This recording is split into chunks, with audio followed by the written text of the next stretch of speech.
bahagia. Berjumpa lagi dengan saya Arifin Dasi, SPD, calon guru penggerak angkatan 9 dari SMA Negeri 12 Kota Kupang. Kali ini saya bersama Ibu Marta Inamalo, guru matematika pada SMA Negeri 12 Kota Kupang. Selamat pagi Ibu Marta. Selamat pagi Pak. Baik ya, jadi hari ini kita akan bincang-bincang sedikit berkaitan dengan praobservasi. Tapi sebelum saya melakukan observasi, adapun tujuan yang akan dilakukan dalam supervisi ini adalah untuk mengetahui dan mengevaluasi jalannya proses pembelajaran yang Ibu lakukan. Terus kenapa sehingga kita adakan percakapan praobservasi ini, yaitu sebagai persiapan awal ya, supaya nanti ketika Ibu akan melakukan pembelajaran, Ibu lebih siap dan Ibu lebih percaya diri lagi ya, sehingga akan memberikan pembelajaran yang terbaik nantinya kepada murid. Ya, yang paling pertama itu berkaitan dengan tujuan pembelajaran yang akan Ibu capai dalam pembelajaran nanti itu apa? Baik Pak, tujuan pembelajaran yang disampaikan pembelajaran yang dilakukan itu yang pertama, tujuan pertama itu siswa dapat mengidentifikasi seperti pada gambar ini. Terus yang kedua, siswa dapat menyelesaikan masalah-masalah yang berkaitan dengan Capai ya. Bagaimana dengan area pengembangannya? area pengembangan yang saya pakai di sini ada dua, yaitu pengetahuan dan pengetahuan. Nah, untuk pengetahuan sesuai dengan tujuan pembelajaran saya bilang tadi tentang peserta didik, yang pertama dapat mengidentifikasi sifat-sifat dari logaritma dan terus yang kedua diharapkan bisa juga mampu mengidentifikasi hubungan antara eksponen, sifat-sifat eksponen dan logaritma, dan mereka bagaimana mereka bisa menyelesaikan masalah yang akan diberikan dalam konsep Bagaimana rancangan pembelajaran nanti? Apakah di dalam rancangan pembelajaran itu ada strategi, ya, metode dan model itu yang bagaimana? Jadi strategi pembelajaran yang saya terapkan di sini yaitu berdiferensiasi berdasarkan kebutuhan dan kesiapan belajar murid, Pak. Jadi integrasikan dengan pembelajaran sosial dan emosional. Jadi membagi murid ke dalam beberapa kelompok. Kemudian yang saya gunakan itu yaitu PBL, Program Based Learning, dan juga metode yang saya gunakan itu diskusi kelompok, penugasan, serta model media yang saya gunakan itu saya menggunakan PPT, laptop, dan ada slide yang saya tampilkan untuk contoh Oke, baik ya. Jadi strategi itu berkaitan dengan pembelajaran diferensiasi dan pembelajaran emosional, sosial emosional. Terus modelnya itu menggunakan PBL ya, model pembelajaran berbasis masalah. Ya. Apa nih Ibu akan melaksanakan kegiatan pembelajaran? Saya akan melaksanakannya ini pada hari Selasa, terutama pada jam pertama di kelas 10. Oke, baik, terima kasih Ibu ya. Jadi saya nanti. Demikian percakapan kita hari ini. Mudah-mudahan nanti kita berjumpa lagi di kegiatan observasi dan juga pasca observasi. Terima kasih Ibu. Selanjutnya hadir, silakan untuk bidang kesehatan. Juwita, Junior, Magdalena, Maria, sakit juga. Kamu sampaikan yang sama ya. Ningsi, ada Ibu Rifto, bisa semua? Oke, kita mulai ya.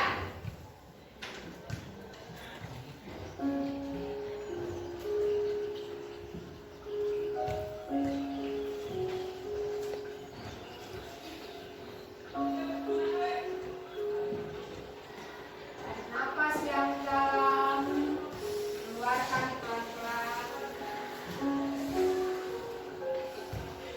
Sambil dengarkan musik.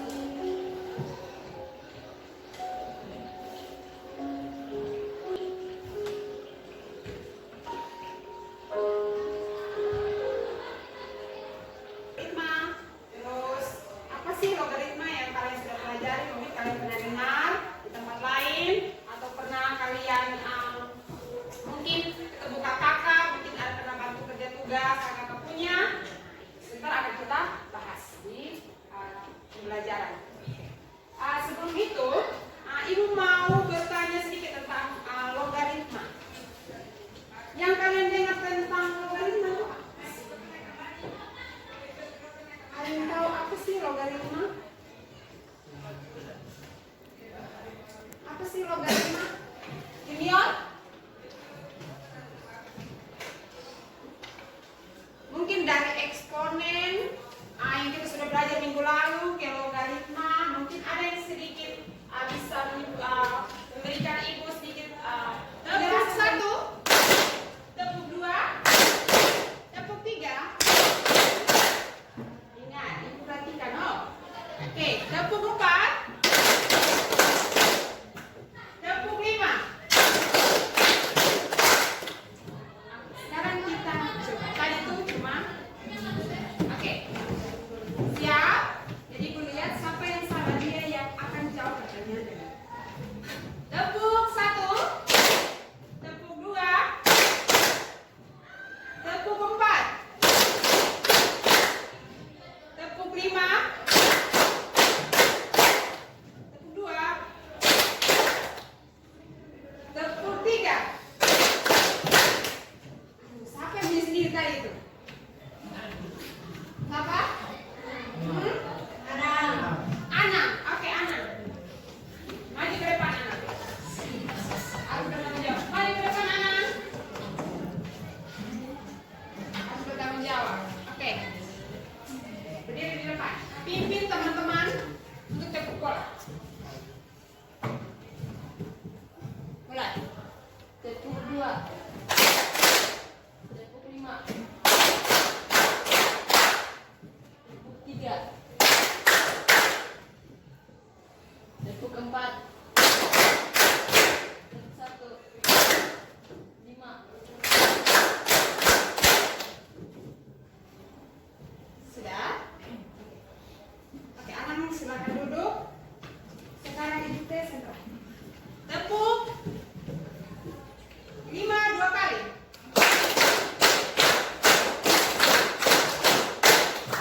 Sudah. 4 jawabnya sini. 4 maka 3 berarti ya, faktornya dikali sebanyak 3 kali. Banyaknya apa? Makanya berapa 3 berarti harus berulang dikali secara sama. Ini lagi bilangan pecahan 1/2 dipangkatkan 3. Berarti 1/2 dipangkatkan sebanyak 3 kali. Bukan kebanyakan itu mereka itu 1/2 nanti langsung kali 3. Kebanyakan seperti itu. Tapi kan namanya bilangan berpangkat itu dikali secara berulang.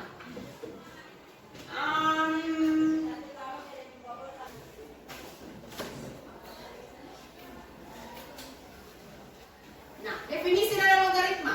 Untuk A lebih besar dari 0 dan A tidak sama dengan 1. Berarti A-nya dimulai dari angka 2. Berapa? A. Oke, kita lanjut. Dalam notasi logaritma, bilangan pokok disebut sebagai basis. Ada yang bisa tunjukkan ibu mana itu bilangan pokok?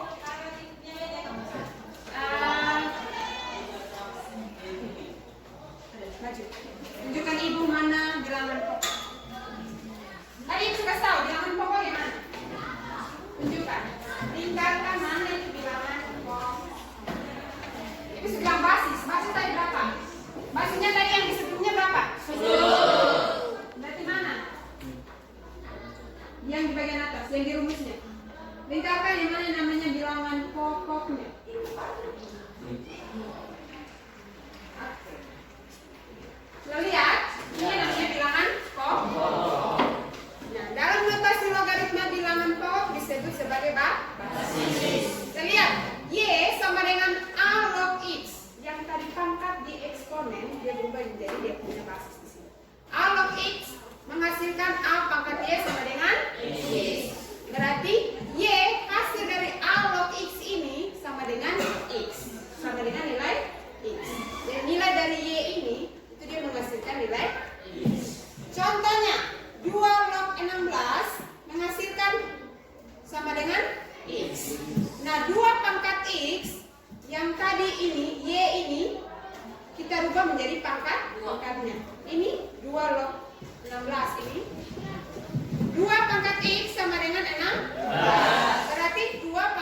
X sama dengan 2 log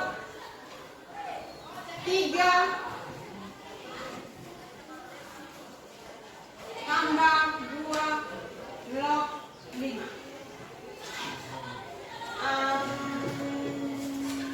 Karel, coba kerjakan ini. 2 log 3 ditambah 2 log 5 sesuai dengan sifat perkalian.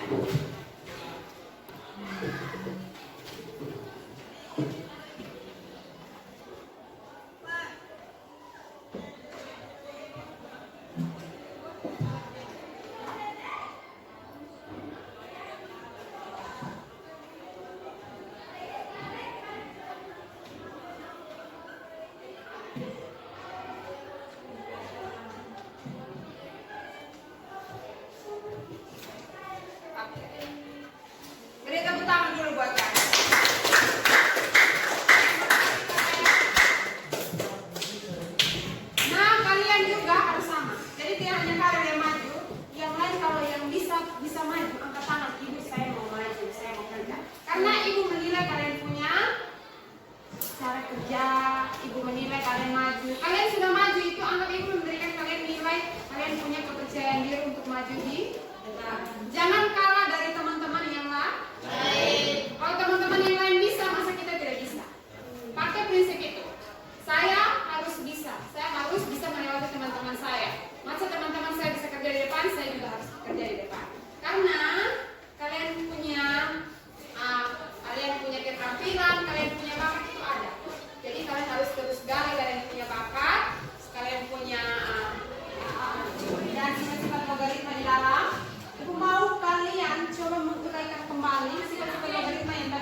A log C sama dengan B. A pangkat B. A pangkat A pangkat B sama dengan C. terus A log C sama dengan B. A log C sama dengan D. Oke. Lihat ini. A pangkat B sama dengan C. Kita misalkan dengan M. Sedangkan tadi definisinya itu kita misalkan dengan D. Nah, kalian bisa menjabarkan berarti A log B sama dengan M, berarti kalian sudah bisa menjabarkan A pangkat M sama dengan B. Oke. Kalau misalnya A log B sama dengan X, berarti kalau A log B sama dengan X, berarti A pangkat X sama dengan B. Bagus. Oke, rumusnya sesuai dengan definisi dari logarit. Oke, tepuk tangan buat semua kelompok.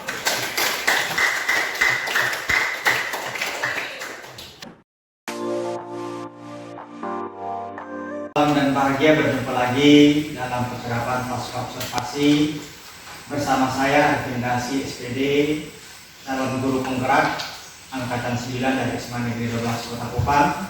Kali ini saya bersama Ibu Marta Inamalo sebagai guru yang telah diobservasi pada kegiatan supervisi akademik, dan juga tidak kalah pentingnya hari ini walaupun hujan tetapi kita ditemani oleh Bapak Martinus Klau SPD sebagai pengajar praktik guru penggerak angkatan 9. Selamat pagi Bapak. Selamat pagi. Selamat pagi Ibu Ina. Selamat pagi, Pak. Apa kabar Bapak hari ini? Luar biasa baik. Baik ya. Ibu Ina bagaimana kabarnya? Percakapan pasca observasi ini saya akan mengajukan beberapa pertanyaan. Pertanyaan kepada Ibu terkait dengan proses pembelajaran yang Ibu telah lakukan. Tujuan daripada supervisi akademik ini yaitu untuk mengetahui dan mengevaluasi pembelajaran yang telah Ibu lakukan. Ya. Pertanyaan pertama ini berkaitan dengan apa yang Ibu rasakan ya, di dalam pembelajaran kemarin pada waktu diobservasi oleh saya. Senang sekali karena pada saat pembelajaran itu dia berjalan dengan baik dan peserta didik sangat antusias dan aktif. Oke, Ibu senang ya. Baik, coba Ibu ceritakan area pengembangan yang telah Ibu lakukan dalam kelas kemarin. Area pengembangan yang saya kembangkan itu ada dua, Pak. Yang pertama itu pengetahuan, yang kedua itu keterampilan. Kurang keberhasilan Ibu laksanakan dalam area pengembangan tersebut. Semua berjalan dengan baik, Pak. Cuma ada beberapa kekurangan. Apa itu Ibu? Bisa dijelaskan tentang kekurangannya? Kekurangan yang didapat dari pembelajaran yang baru itu, saya lupa memberikan refleksi pada bagian terakhir karena keterbatasan waktu. Oke, baik ya. Apa rencana ke depan untuk mengatasi kekurangan tersebut? Untuk ke depan, rencana ke depan saya mungkin akan merencanakan pembelajaran yang lebih menyenangkan dan sesuai dengan kebutuhan peserta didik. Oke, baik ya. Semoga apa yang Ibu rencanakan ini dapat terrealisasi dan dapat memberikan pembelajaran yang lebih baik lagi ke depannya. Oke, baik ya Bu. Terima kasih atas jawabannya. Semoga sukses dalam pembelajaran.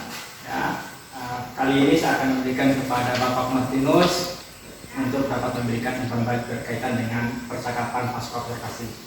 Silakan Pak. Terima kasih Pak Arifin sebagai CDP dan Ibu Ina sebagai rekan sejawat yang telah melakukan kegiatan pembelajaran yang diobservasi oleh CDP sampai dengan pasca observasi. Sejauh yang saya lihat itu sudah sangat sesuai dengan panggilan ini, bahwa dalam percakapan ini tidak didominasi oleh CDP, tetapi kedua-duanya memperoleh peran yang sama, dan Ibu ini sebagai rekan sejawat yang melakukan pembelajaran itu dapat menjawab semua pertanyaan coaching yang diajukan oleh CDP, dan ini sudah sangat baik dan perlu diterapkan di setiap kegiatan pembelajaran berikutnya. Lalu yang berkaitan dengan tadi sedikit kekurangan bagaimana waktu itu karena keterbatasan waktu sehingga tidak melaksanakan refleksi dengan siswa, itu tidak apa-apa, namanya kita berproses belajar untuk menjadi lebih baik, dan itu dari pengalaman itu kita akan sadar dan berusaha untuk menerapkan refleksi pada setiap akhir kegiatan pembelajaran sehingga kita mengetahui dasar anak terhadap materi yang kita berikan, lalu mendengar apa harapan mereka, kebutuhan mereka, sehingga dari apa yang kita dengar itu kita bisa merencanakan strategi atau kegiatan pembelajaran di kegiatan berikutnya. Itu tambahan saya anggap kegiatan pasca observasi kali ini berhasil. Terima kasih. Terima kasih Bapak ya, terima kasih banyak. Demikian percakapan pasca observasi kita hari ini. Salam dan bahagia selalu.